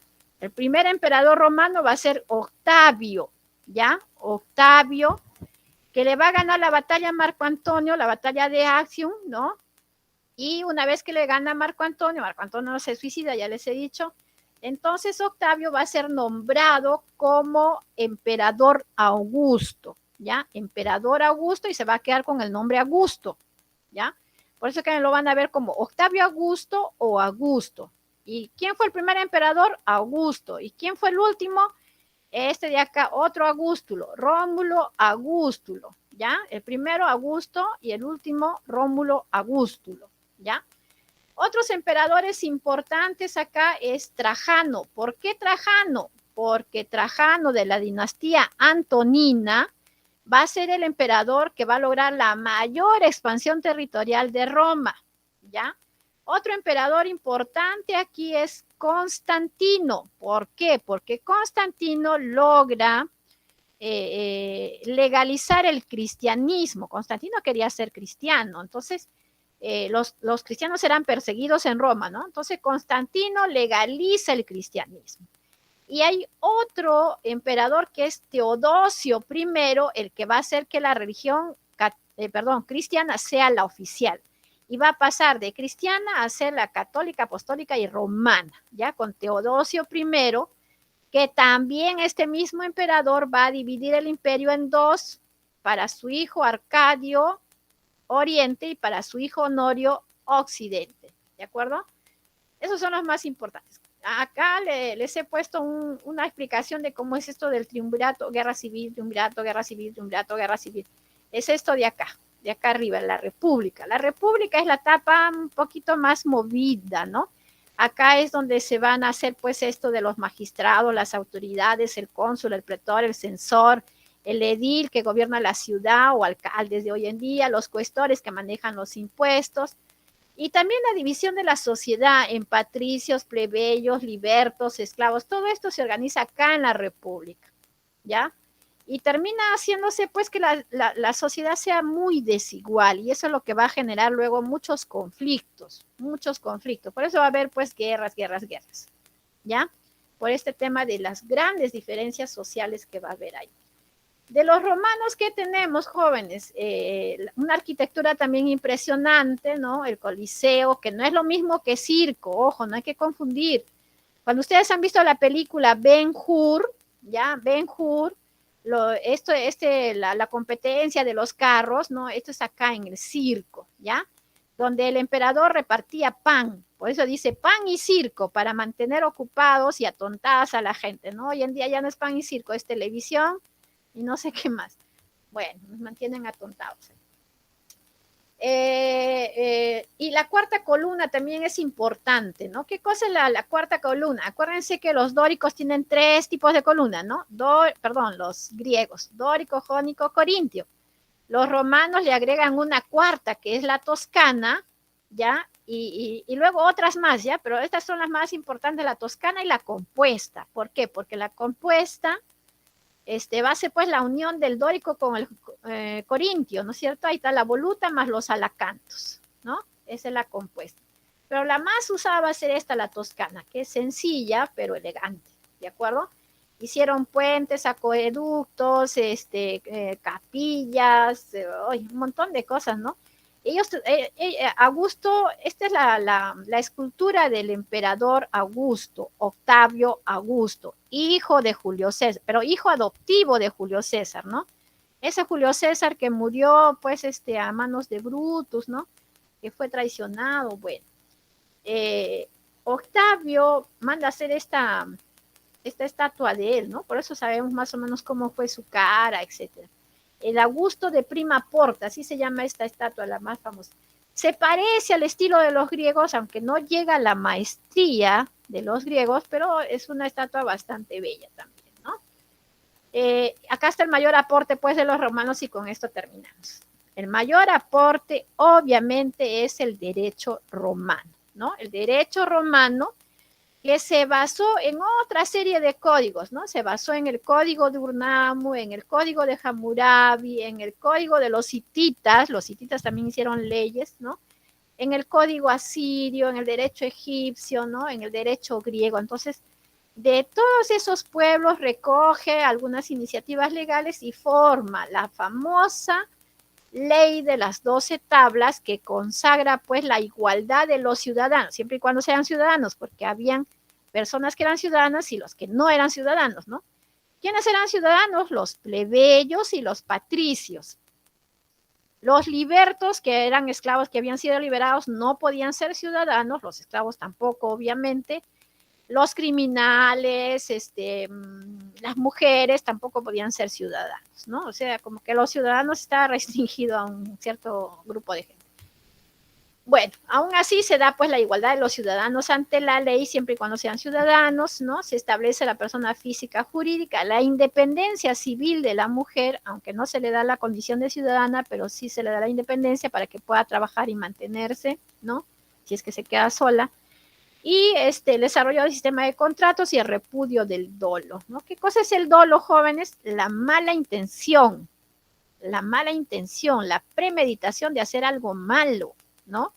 Porque, por ejemplo, hay dos tipos de homicidio, ¿no? Hay un homicidio culposo y un homicidio doloso. Por ejemplo, si tú estás manejando un carro y de repente y estás en sentido, o sea, estás correctamente andando con tu carro, pero de improviso sale un chiquitito y se lanza en medio de la pista persiguiendo su pelota y tú no puedes frenar y lo atropellas y el niño muere. Ese es un homicidio, sí es un homicidio porque mataste a un ser humano, pero no es un homicidio doloso, pues, sino un homicidio culposo, ¿no? No, no lo habías planificado, entonces no hay pena de cárcel en ese caso, ¿ya? Pero cuando tú vas a buscar a alguien con el que te has peleado y llevas una pistola en la cartera y luego sacas de la cartera y fan, le das un balazo a la persona, ¿eso será culposo o doloso? ¿Qué dicen ustedes? ¿Será culposo o doloso? ¿Culposo? ¿Culposo, profesora? No, será doloso. Porque cuando tú has puesto la pistola en la cartera, has pensado que vas a matar a alguien, ¿no es cierto? Entonces has sido con la determinación de hacerlo. O sea, cuando has planificado cometer un crimen, eso se le llama dolo. Por lo tanto, el dolo tiene mayor pena.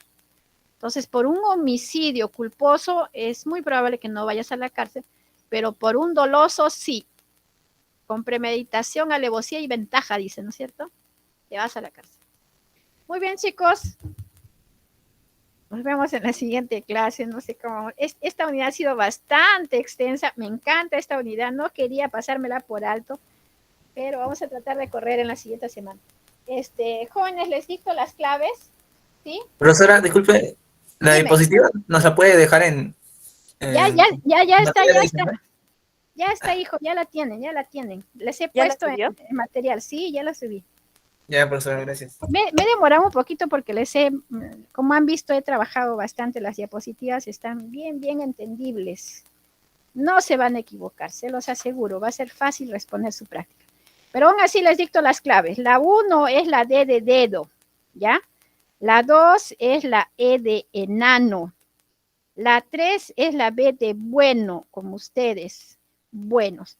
4, la D de dedo. 5, la C de casa. 6, la B de bueno.